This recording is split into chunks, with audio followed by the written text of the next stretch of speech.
It didn't last for very long, about an hour or two from the river parishes across metro New Orleans, including JP, had some heavy rainfall. It didn't again last for very long, but it was enough to drop about 3 to 4 and some isolated location of around 5 inches of rainfall. And then it was done. We're clear on radar now, and we are mostly clear outside at the moment. Temperatures are actually not too bad. A lot of folks out on Bourbon Street this evening at 78 degrees. I tell you what, in July, even at 11:30 at night, you're hard pressed to find temperatures in the 70s. Usually we're still in the 80s, and sometimes at this hour still feeling like the 90s, but with that rainfall knocked everyone down from the 90s into the 70s, and then we stayed in the 70s because we really didn't see any sunshine break back out. That may be the case in the coming days. More clouds, more rainfall. In the 70s at the moment, not going to really drop any more than the temperatures are at this time. We have a little upper low that is moving down to the south, but at the surface we do have a weak surface low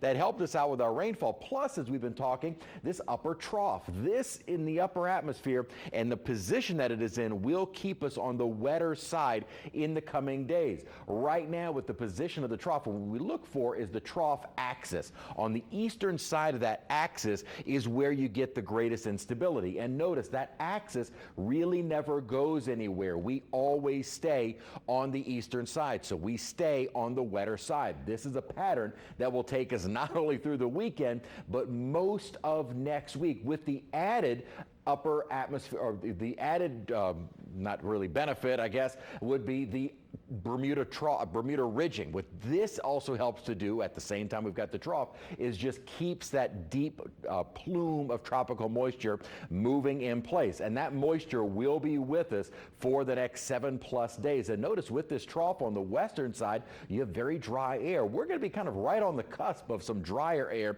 but Louisiana never getting into the dry air. We will stay always under that more tropical air mass, which will be the fuel for showers and storms. Not a guarantee, but definitely a chance every day for more of those heavy downpours. Now, kind of like the map I was showing you, overall, in the course of the next 7 days, we'll likely see 3 to 4, maybe some 5 inches of rainfall. In localized amount, we could see some of that in a couple of hours. Over the course of 7 days, we can more than handle it, but localized amounts are going to be possible, so more localized or isolated flooding will be the main threat going forward. I don't think it's going to be a widespread issue.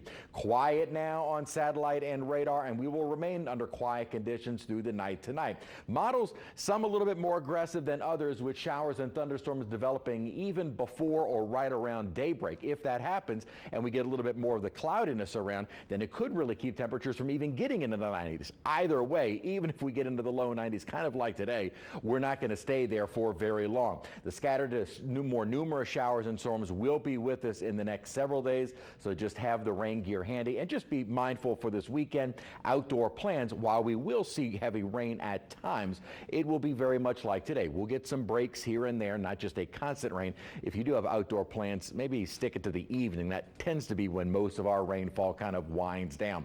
Great news out in the tropics, but we'd like to see August, September, and early October just like this. Nothing going on in the Atlantic basin, and no development is expected for at least the next 7 days. Now, I don't like looking long term, but I was just before our newscast kind of looking at some of the long-range Euro GFS models. Neither of those very aggressive as we wrap up July and even head into the first couple of days of August. And again, while that is great news, we're not even yet to the peak of hurricane season. What we have in our favor over the next several days is going to be this deep Saharan dust across the Atlantic, Caribbean, Gulf of Mexico, off the east coast of the U.S., keeping any development in the tropics from ever happening. That does continue usually early in the season. As we get later into August and September, it isn't really as much of an issue. That's when we start getting more of those long-tracked tropical systems off of the African coast. So we will be watching for that as we head into the next several days. 80%, or looking toward that for the rest of the season.